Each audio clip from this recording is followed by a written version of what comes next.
Yeah, so psychology and well-being and We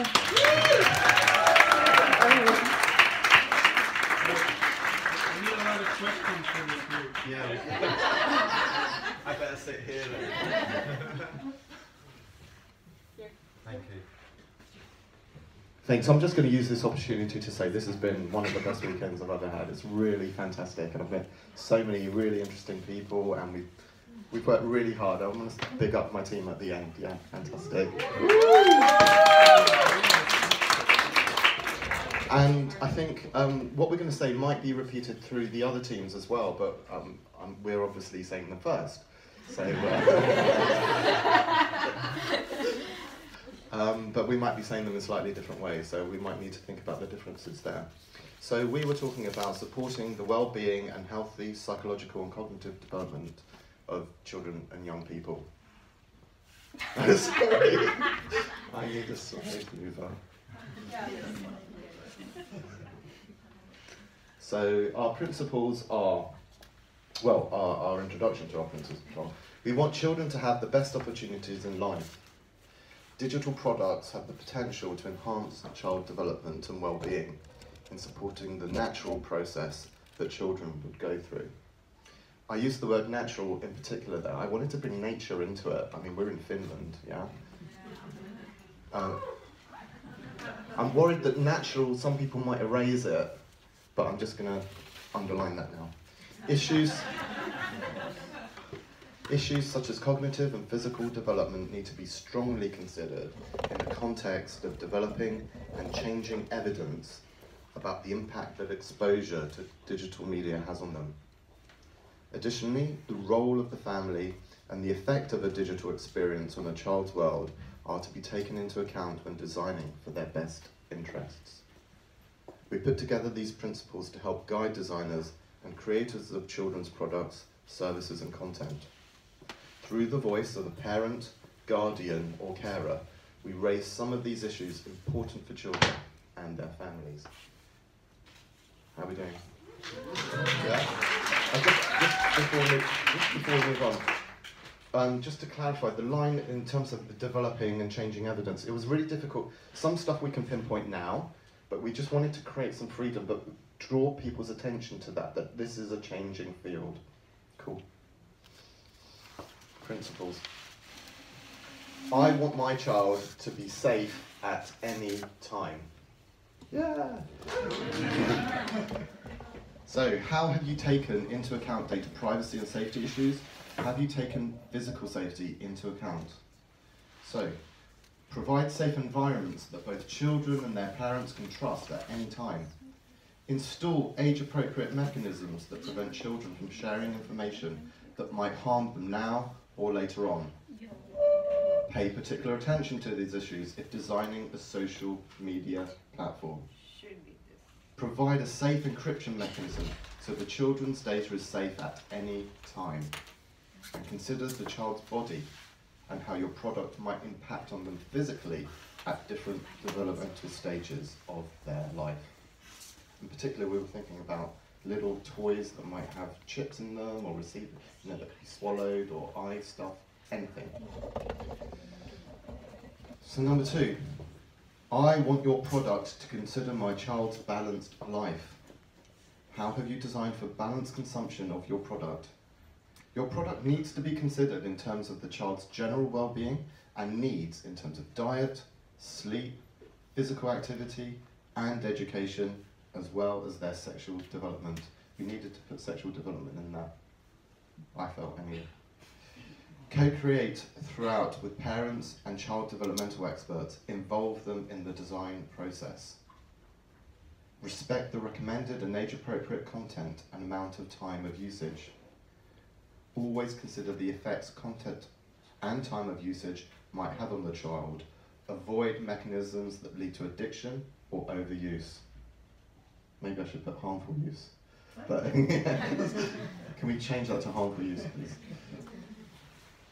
3, I'll try and speed up because we've only got 10 minutes. Give my child quality content that fits their developmental stage. How have you considered whether the content and quality is appropriate to the age and development of the user? Provide only age-appropriate content and design for appropriate speed and pause. Find out what your age group is like, what they like to do, how they perceive their reality, how they process visual and verbal information. Pay attention to the next developmental level, so developing for development. Make sure the content is not harmful. Take into account the tone of voice, example in feedback messages and in failing. That's really, really important. Create positive competition. Number 4, encourage my child to be active and play with others. How does your project foster active usage and participatory play? Inspire open-ended play that grows their creative confidence. Encourage physical play and social play. Stimulate reflection and active problem solving, kickstarting their imagination. Number 5, involve my child, their family and experts in the making. How has your product been designed using collaboration and co-creation methods? The children are real experts and their perspective should drive design development. Co-create throughout with kids, parents and experts. Involve them in the design process. Validate final product in test groups and with experts before launching it. Number 6, strengthen my child's sense and development of self. How has your product been developed for children to explore and transform their sense of self? Always designed for diversity and inclusion. Develop curiosity-stimulating role models, experiences that stimulate reflection.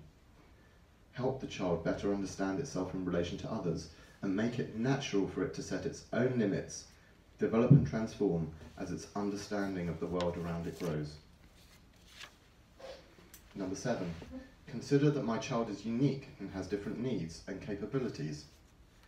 How does your solution embrace diversity and ensure accessibility and consider limitations? So consider children's individual physical and cultural characteristics, functional abilities, different genders, family structures and age differences. Think about children with disabilities or accessibility problems. How would they use your product? Don't limit children in who they are. Let them express themselves creatively. Number 8, I want this product to be non-exploitative, ethical and socially responsible. Did you consider the impact and responsibility you may have as a designer on the child's development? Don't exploit the child or children's behaviour in any way. Consider the child's developmental stage. Can your design have a positive impact? Designing shouldn't be just for sales. Be clear who benefits most from the product, your business, the parents, or the child and their peers. Did you consider different, more appropriate business models, e.g. open source? And number 9, remember, I am the parent. Involve me in the making and teach me about your product.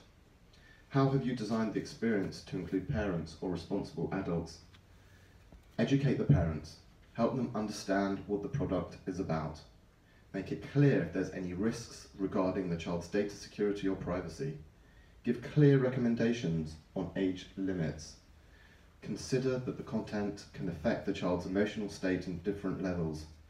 Is there any sensitive material scenarios that may emotionally affect the child?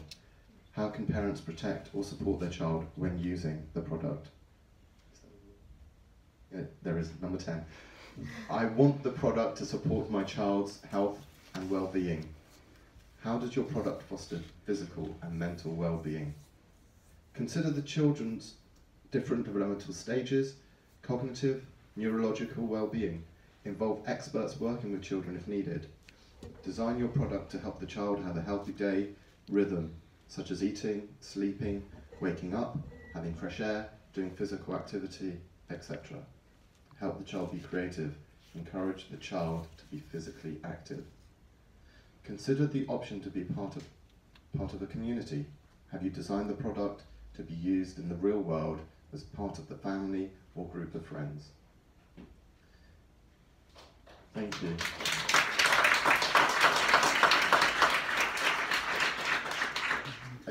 Having read through it, there might be some repetition, and I think we just need to kind of go through it and rationalise it later on. I think we have 1 minute left, so you can explain. Okay, age appropriateness. age guide for on-screen time. So 0 to 3-year-olds, we discussed this with Aino, who was one of the neuropsychologists, and we felt that there was no need for digital devices without an adult,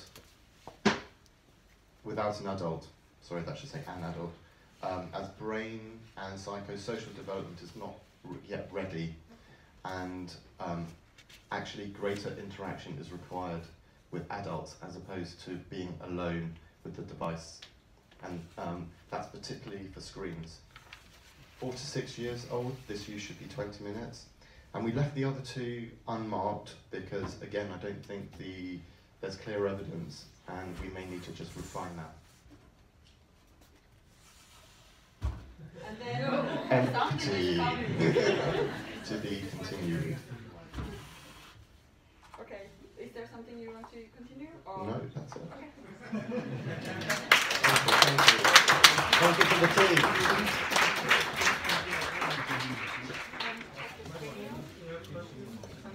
Questions? You want questions now?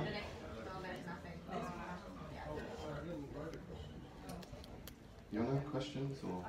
Yeah, of course. Now discussion, comments. You have 10 minutes. Anyone? Yeah, we try at Talkoot to remove the word parents as much as possible, because not every kid has a parent that is the caregiver, so that's a comment to this text. You used it sometimes, but it's still, yeah, that would be nice to change from that. So we used. Grown-ups is what we use right now. That's a nice one. Worse. No, we try to use parent, guardian, and caregiver. There might have been some repetition, but parent. There wasn't some. There was only one word. Was there? Okay. That was just my. Okay. No, thank you. Daniel. How do you balance parents' rights versus children's rights? Because I mean, everything was I want my child, or what about the child's rights in here? How do you? I mean, if you have like opposing views. Okay, I'll tell you a bit of a story. Okay, excellent. So the story is that one of the reasons why we chose the parent's voice was because we heard that one of the groups was writing it in the child's voice, and it might have been your group.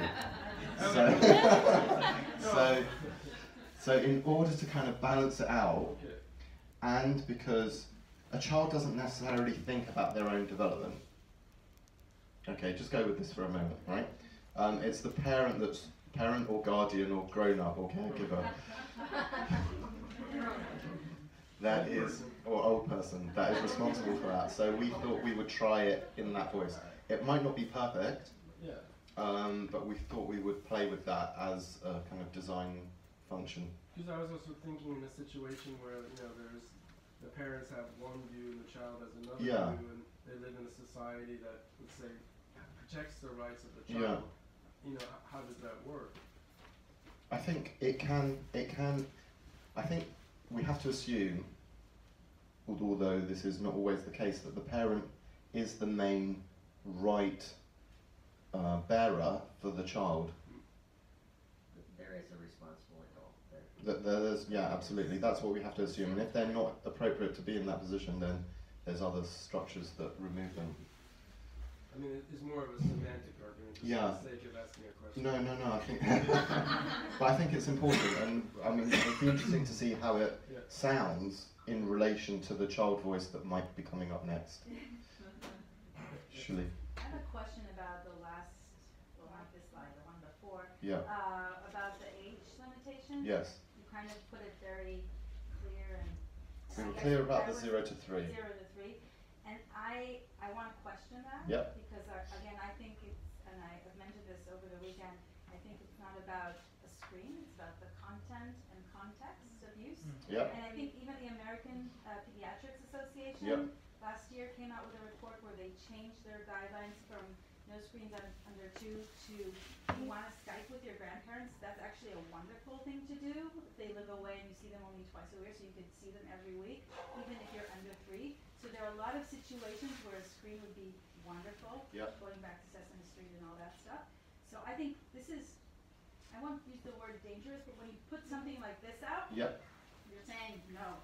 And it takes out the complexity of looking at this field as a medium. Yeah, I think in terms of Skype being used for grandparents' conversation, which is fine, but the Skype isn't designed for a 3-year-old to use it with their grandparents. It's something that's been designed in the adult world, that an adult is taking a decision can be used for a 0 to 3-year-old. I think, so we based that on Eno's recommendations, and it's a controversial field, but I think, and I mentioned it was particularly for screens. Yeah, I know, I'm talking about Yeah. screen is a medium. Yeah. I mean, Skype is just one example. Yeah. There are great other activities, and I can show you, I just don't want to take the time, Yeah. that are perfect for that age group. Of course, within the time limits and the context, not instead of playing, not instead of looking paired. But those complexities, I think, are the ones that should be highlighted rather Yeah. than saying no 1 to 3 or yes 1 to 3, because it's not going to help solve it. I mean, there are wonderful things you can do with technology, Yeah. and you don't need to just ban it. Yeah. You just need to mention what are the guidelines that can help you make an informed decision. And maybe we could add some of those here. I'd be happy to have that conversation and to refine it after the break. Okay. Was there one more comment from Daniel? I mean, it was just to say, no, I can see both sides. Yeah. I thought this was pretty clever to add the without, not without an adult. I can see the sense in that, but like you, I agree that generally blanket recommendations are really difficult because children are very different and they live in different circumstances and different contexts. So yeah, There was an alarm. And I can't stop it. For me, children under 3 years old don't need the screens. That's a different thing that they don't use. Not need the screen. Yeah, so I mean, we don't need the screen. A need is this very strong word, but does it harm them? We can argue, and I think it does in certain situations, and it doesn't in ours, and it could actually be great and wonderful in some. And what are the factors that affect those situations? I think is something we should highlight for parents rather than saying no, because they're going to miss out on a lot of great things. We really hope that the guide would be a living thing, and this kind of discussions could happen there. That under this method, that it's not a printed thing on paper and it's done, but exactly, of course, yeah. Thank you so much.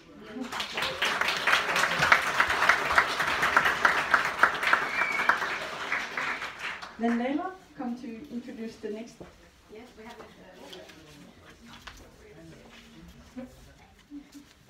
social expression, learning, creativity, and play. Yeah, come on, yeah.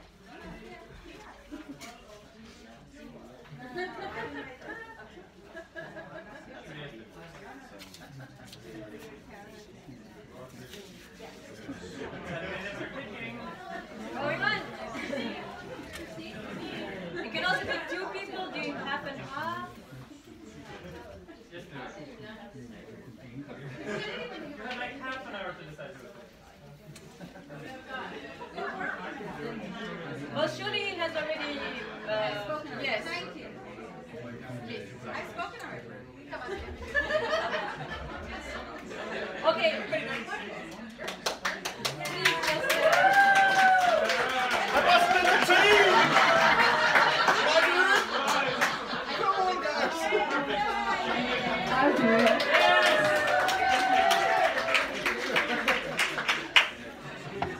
But I did nothing to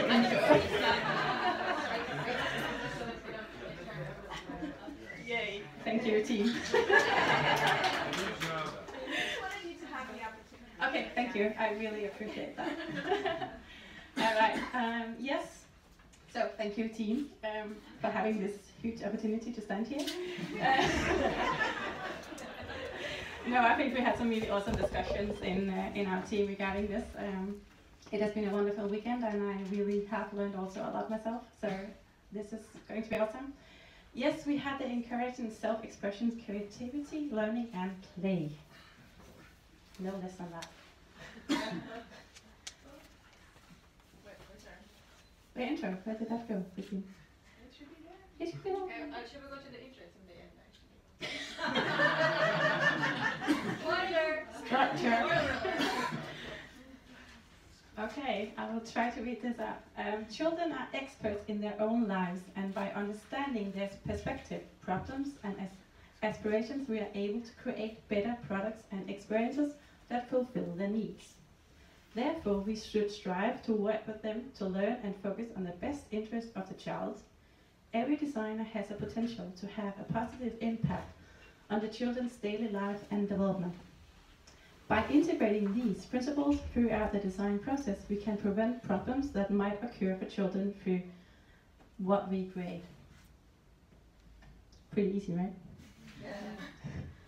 To encourage rich ethical content for self-expressions, creativity and play, 1. Consider age-appropriate wording, communications as well as language translations. 2. Always consider the benefits and disadvantages of analog and digital in design development. 3. Consider development stages including cognitive, social and emotional and physical development and create age-appropriate research and design. That is the thing that took a lot of time in our team to talk about age-appropriate involvement in general in the design process. How do we do that right? Good examples, bad examples and so on. Along with this design process, the designer should keep a self-reflective attitude to where he or she poses such as questions as: what is the designer's role? How much control have the participants over the process? What is the designer's contribution? And what do participants get in exchange? Cool. So, the principle. This is just a short intro, right? Yes. Number 1, everyone can play. Include me and my friends with various ages and abilities, my parents, teachers, and communities. Thank you. Also care about your product or service, so include them too. 2, offer me support. As you can see, we've been trying to write them from the children's perspective, since we are actually designing for them. Consider my previous learning experiences, knowledge and skills to inspire me to explore further. Give me support to acquire new skills and encourage me to try self-driven challenges. Trigger new connections and help me to try things outside my comfort zone. 3, make my influence matter. Involve me in the game by encouraging me to contribute content, not just consume it. Give me space to express myself. 4, offer me safe guidance. Ensure you provide me a marked path or lifeguard to model healthy behavior, encourage my responsibility, digital legacy. Number 5, create space and choice to chill. During play and creative activities, it's okay to give me a break. Offer me some breathing space without encouraging excessive use of our product or service. 5, 6, share and make it social. My play, creativity, self-expressions and learning can be enhanced when I collaborate and share with others. 7, give me room to explore and enough responsibility. I need time to learn, and when there's a mistakes, support me to fix them by myself. Number 8, use communication I can relate to. Visuals can help me to learn, explore, play, and imagine the future. We are all from the different cultures and speak different languages, so keep this in mind too. 9, make it flexible for me. Consider my open and fixed types of play or learning in our design. This flexibility allows me to choose a personal path and keeps opportunities open for me.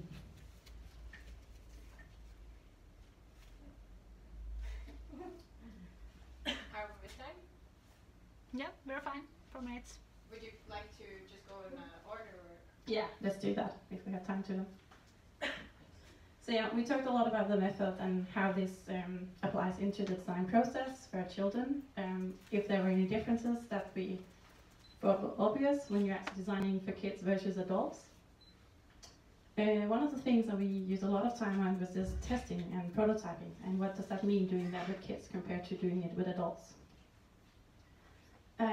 So we should test to see and learn from real life use. So think about the environment context that you're testing in and how that can influence the results.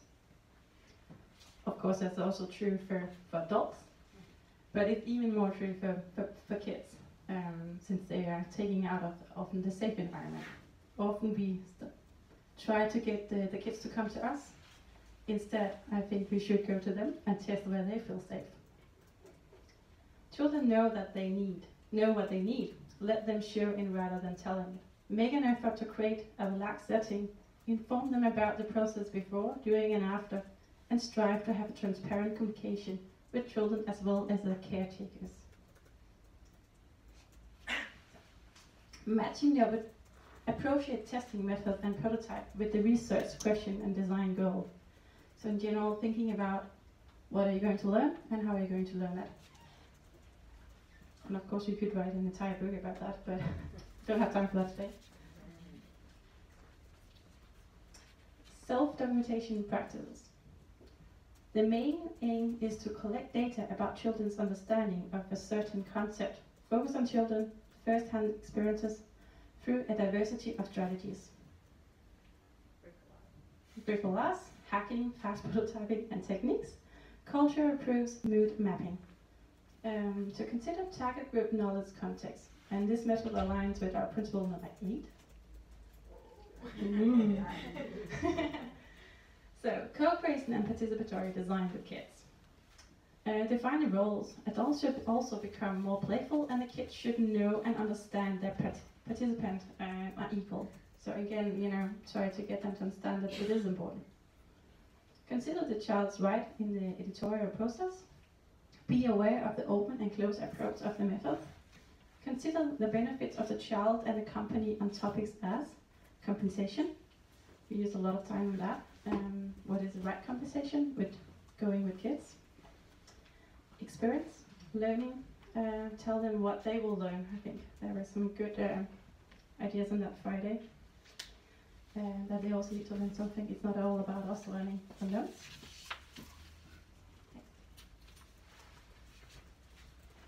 Write user stories in the tone of voice as a child.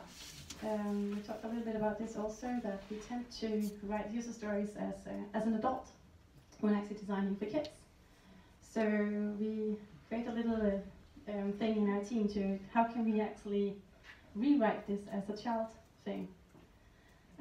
So we suggested I want XXX because I like XXX and I don't like XXX.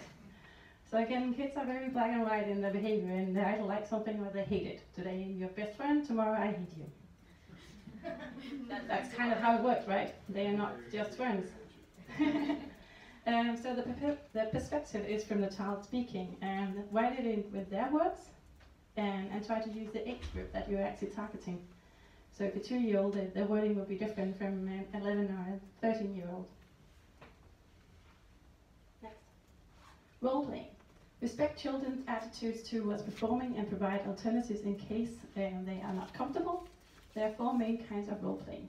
Performing imaginary context, envisioning oneself in different situations, directing others for performing personal experiences, dress up like a specific character. So these are all things that you can use when you're actually role playing together with kids. It also works for adults, but even more important with kids. Materializing.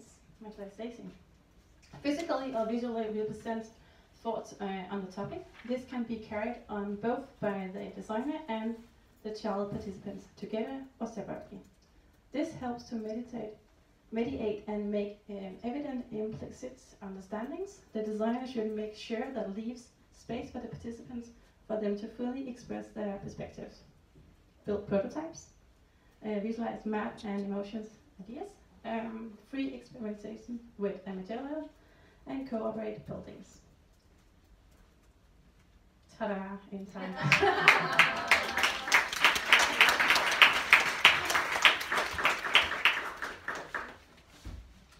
Questions?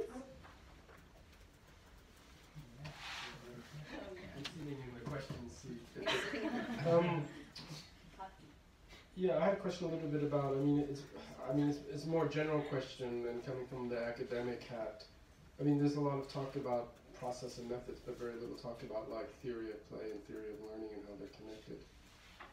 How do you feel it fits in, especially into your theme, since it is, you know, sort of, you know, sitting square upon, you know, the different strands of play and learning theory?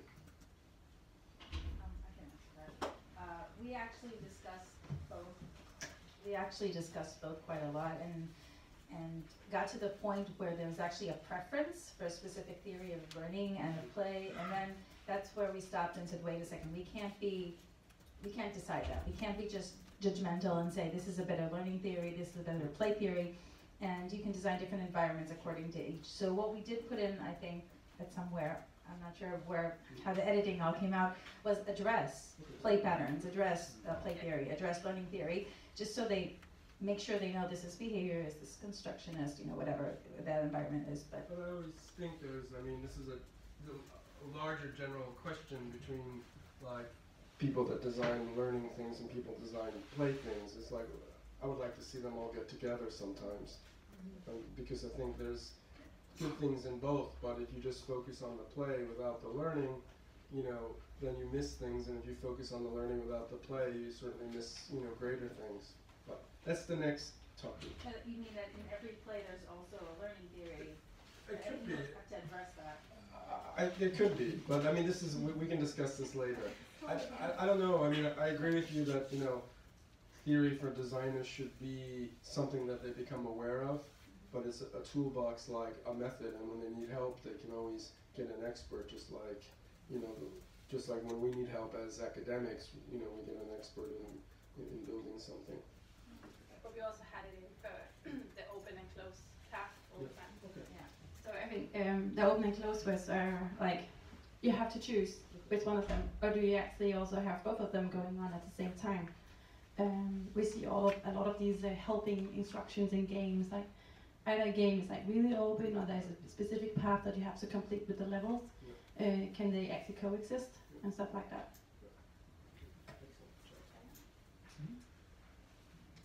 We should actually try to keep the discussion to 5 minutes.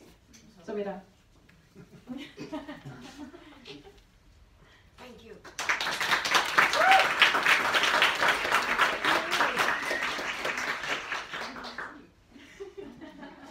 Let's check if there is something. Nope, Screenio is not running. Ooh. Welcome. You're doing it together? Yeah. Hi, yes, we're Team Ultimate Suit. We figured we needed a little bit more play in this, so we're about nurturing, so here we're going to nurture.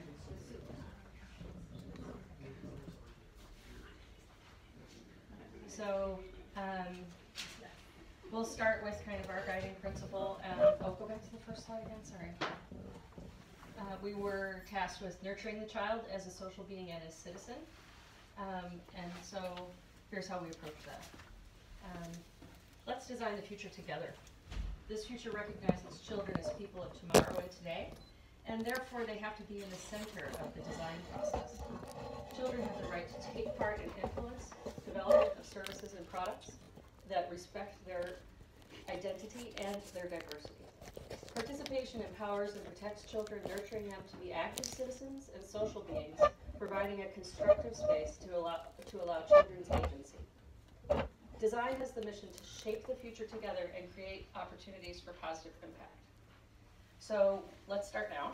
And we had kind of an initial framework with our principles. So we started with kind of an initial mission.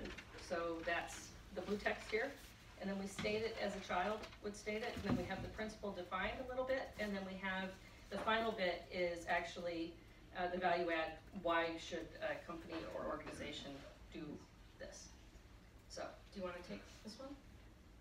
Maybe you can just do Okay, then you switch. otherwise we're switching. Yeah.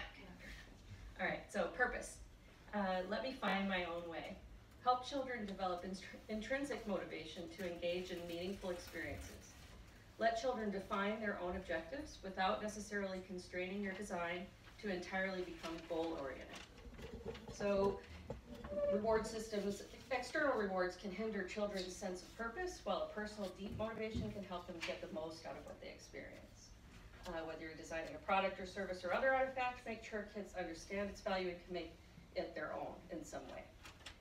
When the end user values the product, they're more likely to engage with it and express positive feelings about it.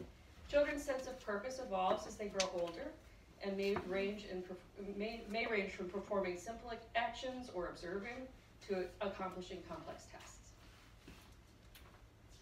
We ended up with 8 principles, so you know where we are. Participation.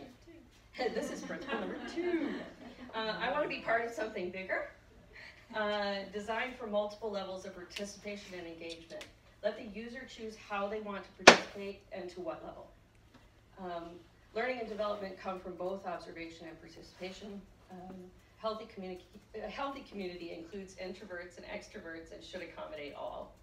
Kids have different levels of confidence and experience, but all should be welcome and accommodated.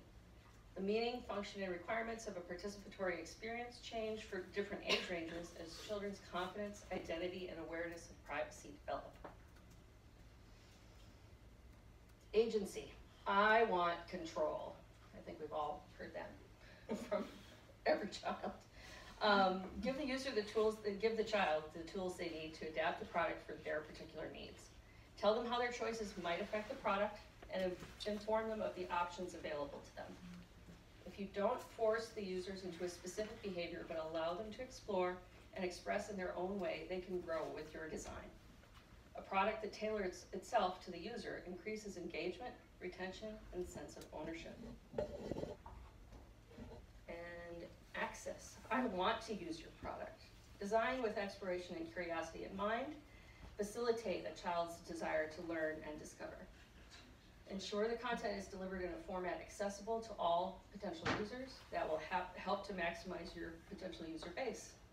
Be mindful of the child's surrounding context. For example, functional variety, social economic environment, the type of media and platform they use for access. Be transparent about the strategic and business choices on user data management and inclusion.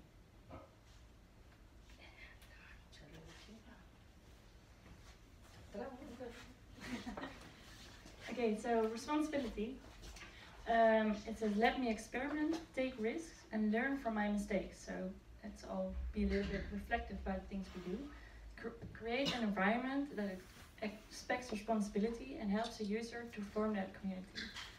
Allow your users the freedom to experiment, fail, and understand the consequences. The older they are, the less guidance they are likely to need. And an initiative product fosters engagement. So, us too, we talked about identity. I don't know who I am yet. Let me find myself in my own time. Let me hide myself or let me shine. Give me the tools to construct an identity that I am happy with. So make sure your design respects children's rights to define their own identity and encourages and supports them in doing so.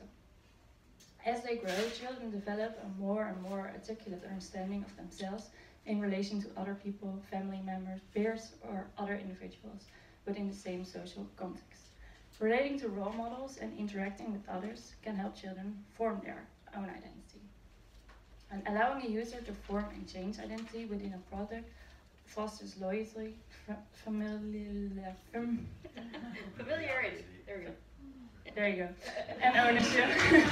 Teamwork! Yes.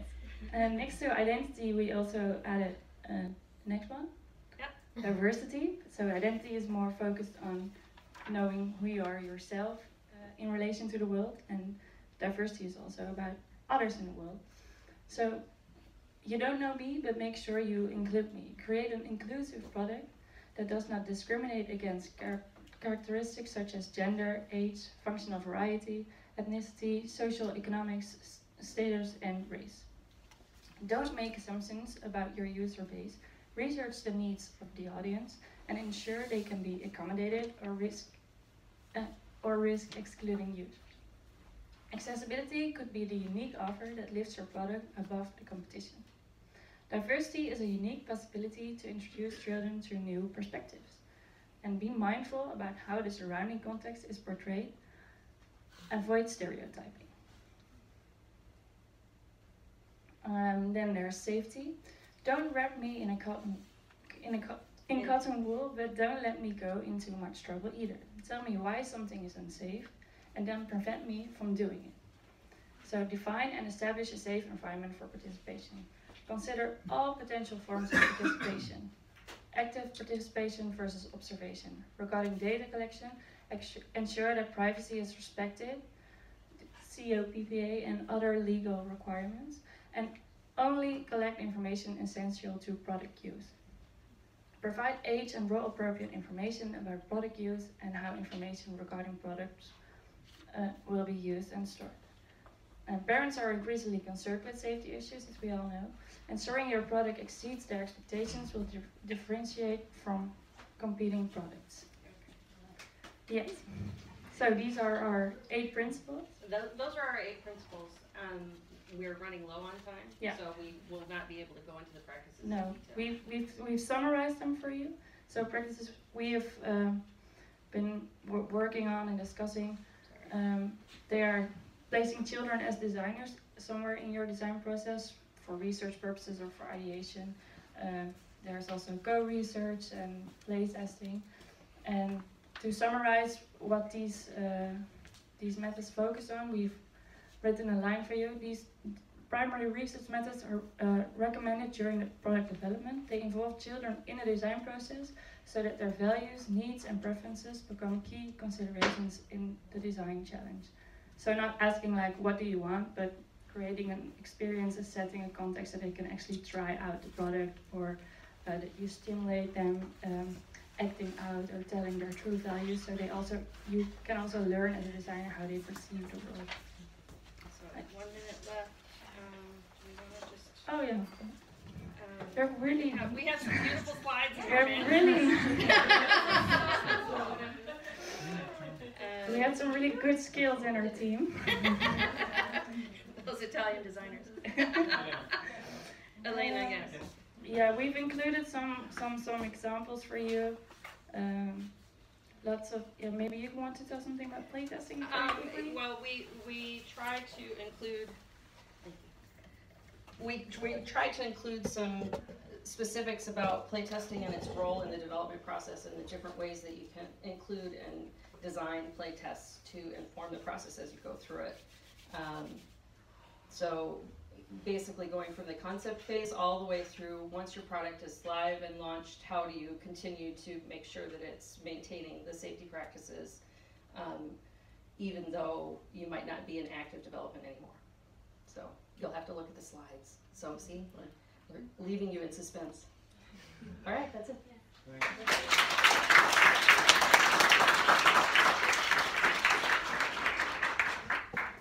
Questions?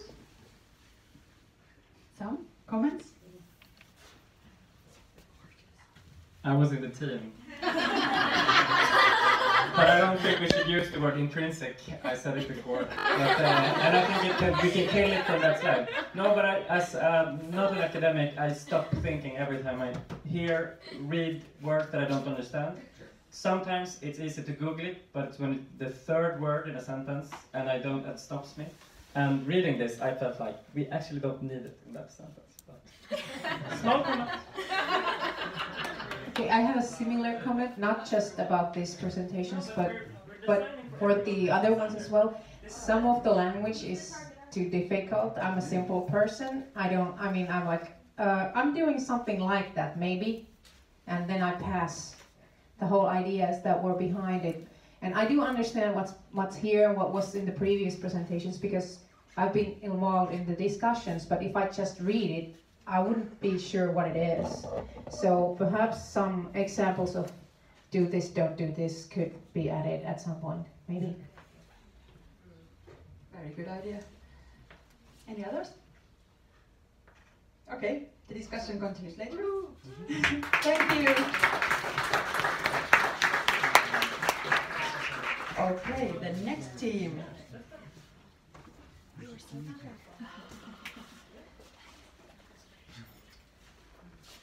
Oh, big brother. Welcome. So you guys threw the name challenge down, so we had to. So hey, I'm Chichi for the rest of the presentation, and our intro is 3 simple facts. Almost all services, online and offline, are used by children and very, very rarely considered in the design process or when testing. Designers need to include privacy and safety features and accessibility features in all 4 stages of how products are built.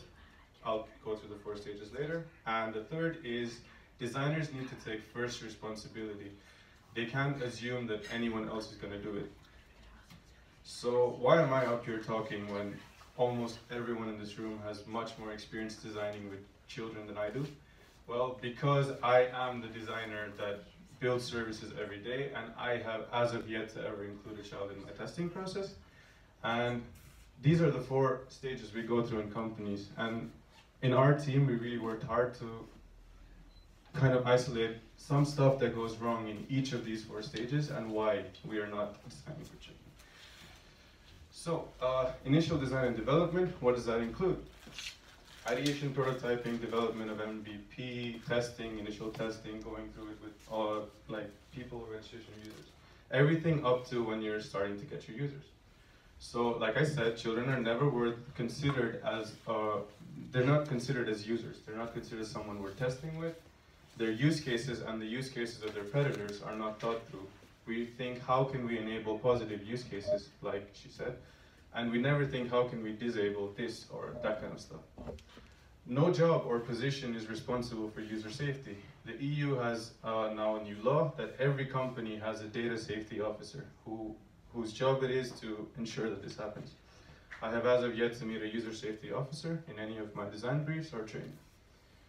The tool, so before I go to the next point, how are modern services developed? It's not me, like a painter, making stuff from scratch.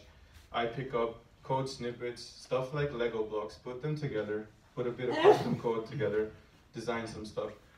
And very few of these tools, as we'll see later, have anything to do with safety included in them. And in my basic curriculum, I learned how to make things accessible, I learned color contrast, I learned how to write for people, like talk at eye level. I never ever learned how to protect data, design to protect data. And as you said, the things that are written like that are not written in human language. They use words like intrinsic, and I do not read those words. Designing for worst case scenarios and considering child predator use cases, like I said before, digital literacy and ability to protect yourself online is assumed. We assume that everyone who logs into your service through Facebook knows how to protect themselves. We assume when you sign up for Facebook, you know how to protect yourself. That is not the case. And it has been proven over and over again. User discovery and sign up. So at this point, every company is asking you for your first name, your last name, your age, your address. Do they need it? No. In most cases, I've needed email address and age. What's happening to all this data when it's collected, and when the product dies, or you go into a merger, or you sell the data, what happens to it? I don't know, and I have no way of knowing how to access it. The EU is slowly working to fix this, but most of us, like around outside the EU, and even in the EU, don't know anything about it. Manuals and guides are written with long, inaccessible text that are almost not readable to us. I have never read anything like that. How is a child going to read it? And the very first thing that happens when you sign on for a service, there's a privacy policy. There's nothing like that for me. I don't have a privacy policy when I'm going through stuff. Ongoing use and user crisis. So people wait until a crisis happens. I wait until a crisis happens, until I think of how to deal with it. I have never gone through predator use cases. There are help sections and safety features are hidden away. They're put in menus. If I'm in trouble, I have to go looking for stuff. I have to figure out how to do stuff before any of that happens. Now think like a child. When you're in trouble, what are you looking for? You're looking for a big emergency button. A good example of that is, there was this guy who had a simple system with his child. You text me an X if you're ever feeling uncomfortable, and I will come and pick you up, no questions asked. Is that available online? Do we have any sort of do we enable digital parenting online? A good point was, parenting is really easy to do in the outside world. You see a 7-year-old child running around the street, you say, where's your dad? Or can you even come into this building? Is there anything like that for sites? If you see something, if you're noticing usage patterns that are, it's very easy to do. Analytics track how children use services. If you notice that kind of stuff automatically, can you report it? Can you block the user?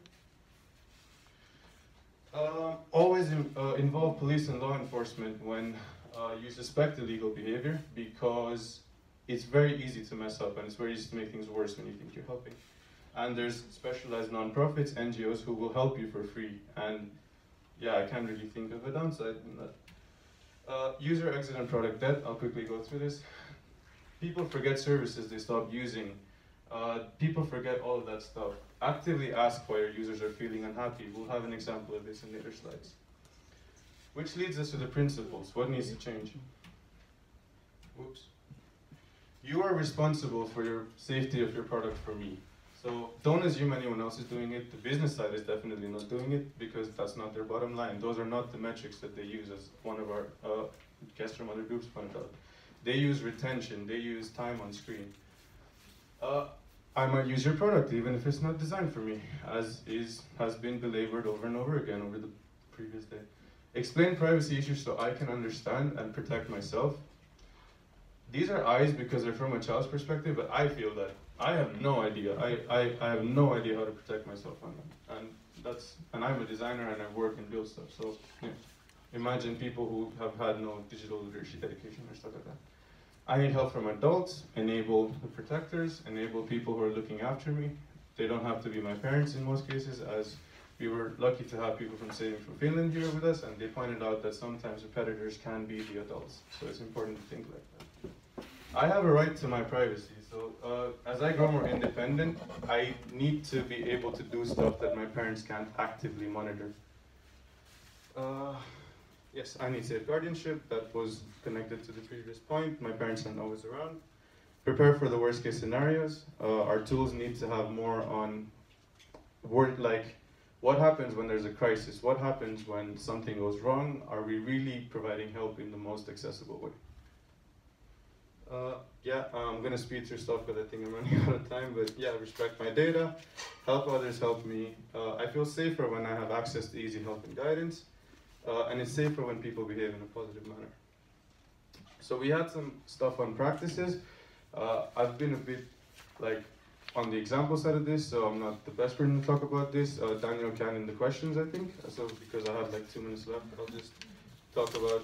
We also had some stuff on how to actually test with children, stuff that goes wrong and stuff that people don't consider. Time, avoid rigidly structuring stuff, think of the environment, think about where they're comfortable. Our slides are meant to be read, I'll be honest, they're not meant to be presented, but so go for it. Example method, worst case scenario. This in one small matrix pretty much explains how much stuff can go wrong for how many different kinds of people. Another dimension could just be age group. 3 to 6 year old data compromise, 3 to 6 year old abuse, 15-year-old abuse. Like examples. This is what I was talking about with, these are the tools that I use to build websites. They're reusable components. When there's pricing, when there's albums, I don't need to figure that problem out myself. I shouldn't have to do that for safety either. Next point. This is how I learned. Whether you're self-taught, whether you've been to university, you don't pay attention to your lectures. You learn online. You YouTube stuff, Udemy, Lynda, Pluralsight. This web developer bootcamp is the best. This is how I learned. And this is what got me a job. It had not one module on safety and privacy. And if you want me to learn about that stuff, you gotta stick it in there and forget your course on Udemy. There's no point being on independent platforms. This is Yodel. So this is the best example of feedback that I've ever seen. Anonymous free text.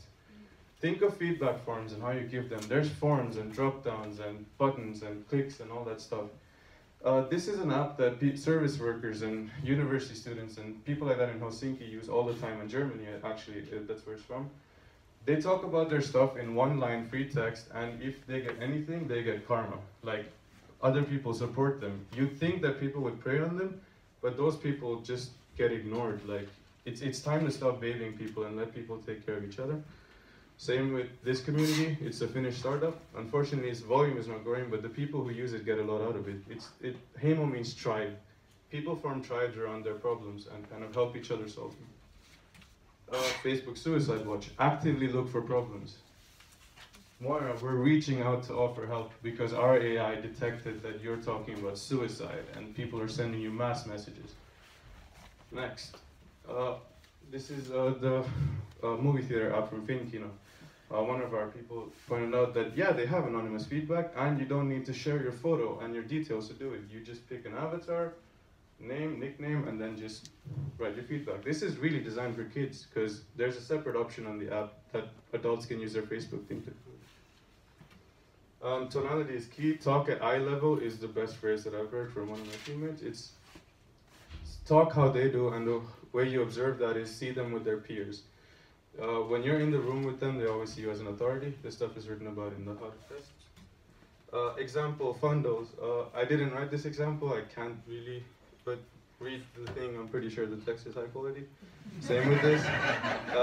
This was a whole batch system, so there is a business opportunity here. Like companies like us, we develop stuff on short time scales, and we don't have like the resources, and as said, the components don't include this stuff. We need like a watchdog. We need someone who checks what this stuff is. And yeah, there's other examples, but I'm gonna just. And use that. Like once we read it today morning, after everything was done, it actually turned out to be like, yeah, okay, I can understand this, and it spits out a graph. So it's like, to read that. Sorry, all you need before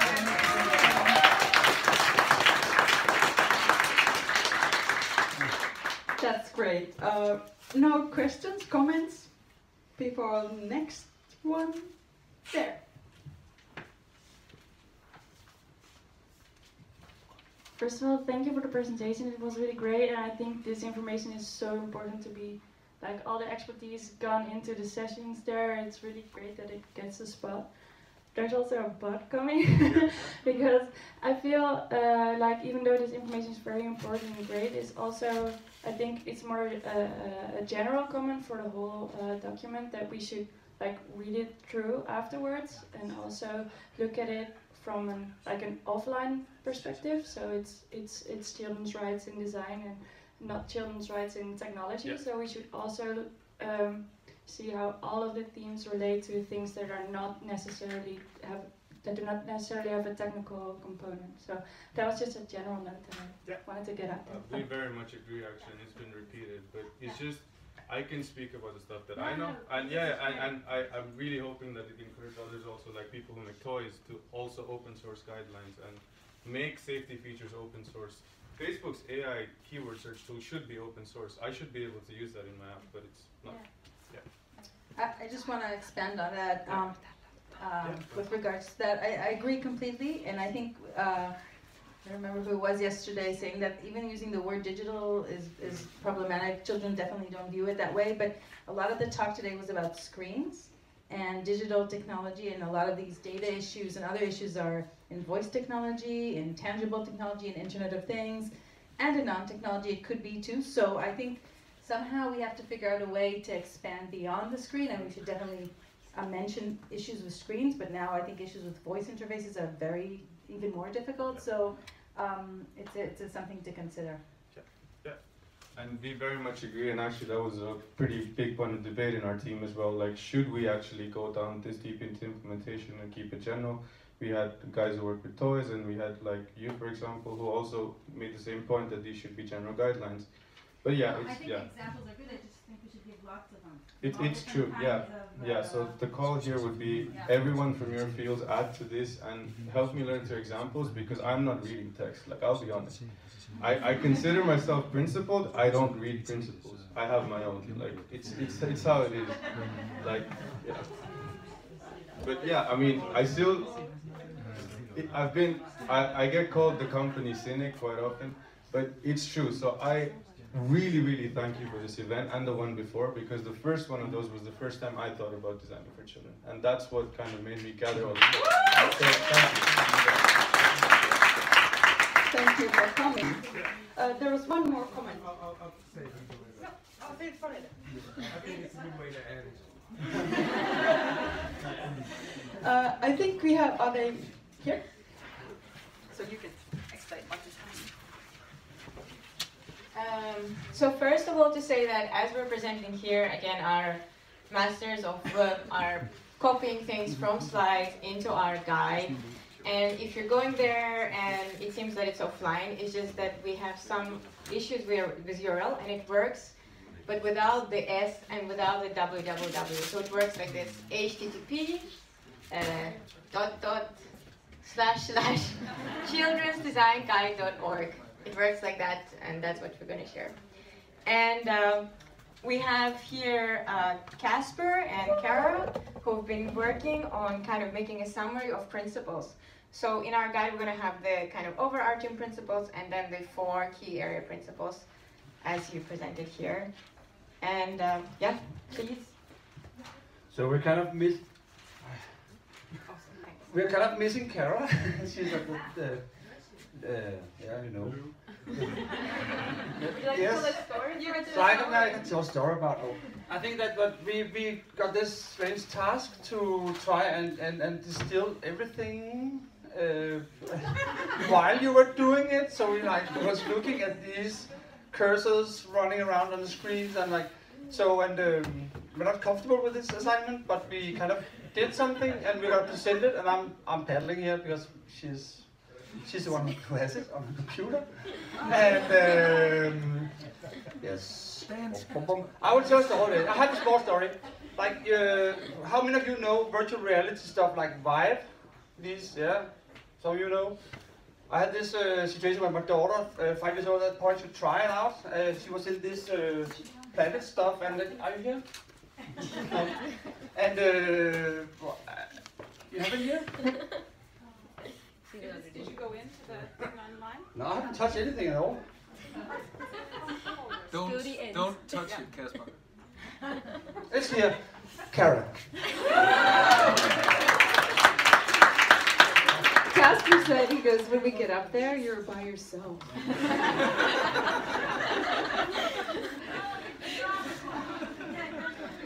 So, thank you for all your work. I missed every probably amazing discussion that you just had. So I qualify what we're about to share with you as a work in progress. But as we're all designers, we know what it means to edit our work and make it simple and accessible, which is what we've attempted to do by taking all that information and distilling it into 10 key principles. And we do this because I think a lot of you have had conversations over, how much time do I have? Because I just go and run a talk show here. We've had a lot of conversations, at least I have, with people going, yeah, but it's not just my junior designer I want to talk to. So we've tried to take out too much designery language that only makes sense. We've tried to simplify academic language, no offense. And we've tried to make it so that maybe it comes, as we said, from the voice of a child with slight parental influence. So, without further ado, and there's 2 per slide, sorry, so don't read ahead. We started with everyone can play. We don't think that means literally play. It's not always about play, it's about learning, engaging, participating. I need a product that does not discriminate against characteristics such as gender, age, ability, language, ethnicity, and socioeconomic status. My parents, teachers, experts, and communities also care about your product or service, so include them in the process. And keep in mind that I might use your product even if it's not designed for me. What's that? Okay, good. We made it to number 1. I thought you said, not that one. Yeah, that sucks.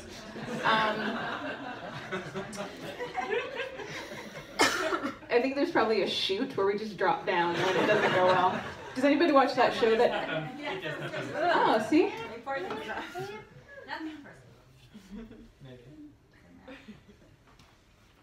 Number 2. Give me control and offer support. Give me the tools I need to adapt your product or service to my needs. Consider where I'm at in my development to both inspire me and nurture my growth. I need support to acquire new skills and encouragement to try new self-driven challenges. Number 3, I have purpose, so make my influence matter. Help me to understand my place and value in the world. I need space to build and express a stronger sense of self. You can help me do this by involving me as a contributor, not just a consumer. I want to have experiences that are meaningful to me. Offer me something safe. Ensure you provide me with a model for healthy behavior. A marked path, or lifeguard, can tell me why something is unsafe and then prevent me from doing it to strengthen responsible digital literacy. Make sure you equip my guardians with an understanding of this as well. And don't forget that my data should be handled with the utmost respect and care.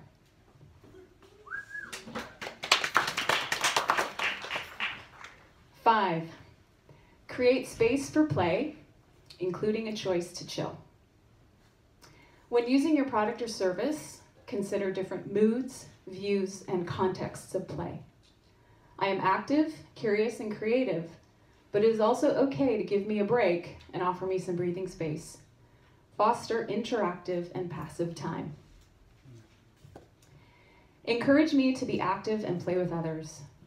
My well-being, social life, play, creativity, self-expression, and learning can be enhanced when I collaborate and share with others. Provide me with experiences to help me build relationships and social skills with my peers and my community. Can I have a glass of water? Yeah, here. Oh, is this mine? Yeah. Thank you, thank you. I'm your assistant. You're doing great. Give me room to explore and experiment. I need to experiment, take risks, and learn from my mistakes. If or when there are mistakes, support me to fix them by myself. Encourage my curiosity, but consider my capabilities based on age and development. Be mindful of the time I need to learn something new. 8, use communication I can relate to. Consider all forms of communication and make it accessible to all. Visuals can help me to learn, explore, play, and imagine the future. But keep in mind that age, ability, culture, and language also impact the way my friends and I will interact with your product or service. Make it flexible for me. Consider my open and fixed types of play or learning in your design. This flexibility allows me to choose a personal path and keeps opportunities open for me. Expect me to use your product in unintended ways. And number 10, you don't know me, so make sure you include me. You should spend time with me, my friends, and my guardians before you design a product or service. We have good ideas that could help you. Also ensure that you talk with people who are expert on my needs. And that are your 10 key principles.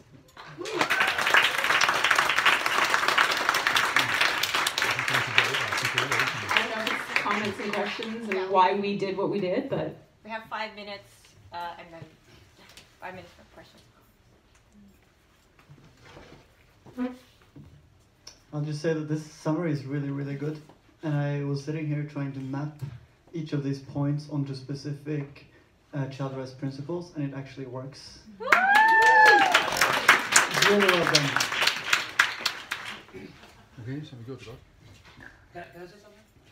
So what we tried to do, obviously, was to take all the things we all of us did on our groups and try to make sure that we also mapped out, are they still there? Are they all in there? All the small detailed points, and how can we encompass all of it into a more simplified version? And so things that are missing are not gone.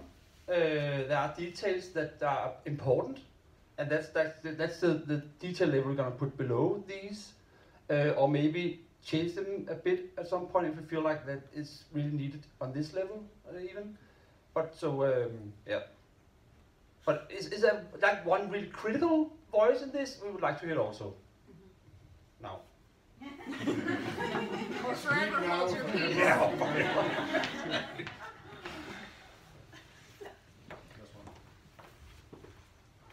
Hi, and thanks for your principle wrap together and wrap up. And I think what my comment is like a continuum what you say, that the level of detail, like actually like what helps, like these are like good principles, and they are kind of formed from the principles that there already are, or like child rights from this weekend, but like how to continue from here, and like how to actually, what concrete I can take from this and use this, because these are so like on a top level that I don't know how I could use them in my work as a designer. Mm-hmm. So I think that is where things could go next. The answer is you don't use them. Just kidding. I talked extensively with our lovely organizers while you were all up here. We kept coming back up and down the stairs because we know that is the next step. And we know this was like less than 14 hours of work. So give yourself a hand.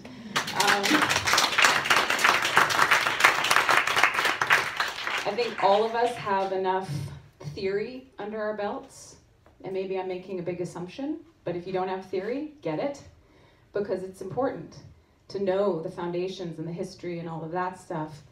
On the flip side, there is a lot of content that is developed that you don't see here, right? Every team was working on actionable things, practices, steps you can take. And I think we've had enough conversations with organizers and others to say we don't want to put out crap on the internet. So I would expect, and I'm sure you guys can speak to this better than I, that we would do some editing and treat this as a living document, not as a fixed document. The reason it's not being produced as a PDF is because we don't want people to download it and say it's fixed. We want to say we took a stab over a weekend in the form of Finnish agrarian history to come up with something that on our own we couldn't. So I'm not minimizing it. I think it's really important that we get tactical. I think we just didn't have the time, but I think that content has already been started to be developed and will be developed further.